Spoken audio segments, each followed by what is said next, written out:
गट क्रमांक 23 सुटला एक. लढत चालू आहे, एक बाद झाला. दोघे जण पाहताय, तिघातले दोघांच्यात सुंदर अशी लढत पाहायला मिळते. कोण होतंय सेमीला पात्र? 1 नंबर तासावर गाडी पळते, लक्ष द्या.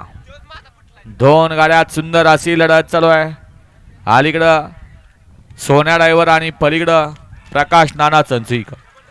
गट क्रमांक 23 चा निकाल. 23 चा निकाल आहे. तास क्रमांक 4 वरून धावलेली गाडी आई गावदेवी प्रसन्न, नेत्रा महेश ठाकरे, मिल्खा जॅक्सन ग्रुप, ठाकूरपाडा भिवंडी या गाडीचा प्रथम क्रमांकाला विजेता बैलगाडी मालकाचं, त्यावर बसलेल्या प्रकाश ड्रायव्हर चंचीकरांचं हार्दिक अभिनंदन आहे. सुंदर अशी गाडी सेमीला पात्र. नाव द्या. गट क्रमांक 24 लावून घ्या. 1 वरती ओम नमो आदे जयशंकर, युट्यूबर स्वतः विशाल मोरे. 2 वरती आहे तुळजाभवानी प्रसन्न, सागर सेठ मोरे, अक्षय मोरे, दिगंची. 3 वरती राजलक्ष्मी, रोड लाईन्स कुमारी, सृष्टी सचिन दादा काकडे पांगारे. 4 वरती भैरवनाथ प्रसन्न, इंदकेसरी, निशान ग्रुप,